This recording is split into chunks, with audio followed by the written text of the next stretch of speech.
Yes, ma'am. I'm extremely disappointed with the state of Rome. It's dirty and the bed isn't made. I've been waiting for over an hour for housekeeping to clean it. I apologize for the inconvenience. Can you please tell me your room number and what specifically needs attention? Room 304, the bathroom sink is clogged and there are stains on the carpet. I understand. Let me call Maria, our housekeeping manager, to prioritize your cleaning room. Hello, Maria. Can you please come here? Apologize for the poor service. I too personally oversees the cleaning and ensure your room meet your standards. In the meantime, would you like to change you to different room?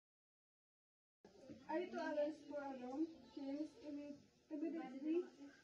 We have your new room ready within 30 minutes. We'll also offer you a complimentary meal and a restaurant as a gesture and of goodwill.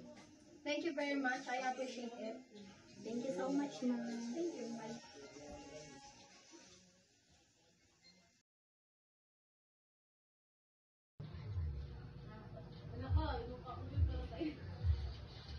Good afternoon, ma'am. What can I do for you?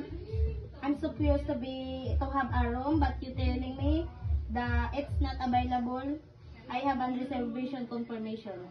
I apologize for the inconvenience, ma'am. We had overbooking issue. Let me see if what we can do, we can offer for you. What do you mean? I need a room tonight. Hi, Dana. I understand there's an issue with you. Lodge, what's the situation? We overbook and we will find the solution. Okay. I'll personally ensure the room is ready for you. We'll take care of the arrangements. Thank you, ma'am. Yes, ma'am. What I can do for you? The pool heater is still working. It's freezing in a pool. Well, then looking forward to swimming all day. I apologize for the inconvenience. Let me check with our maintenance team. Calls Mike.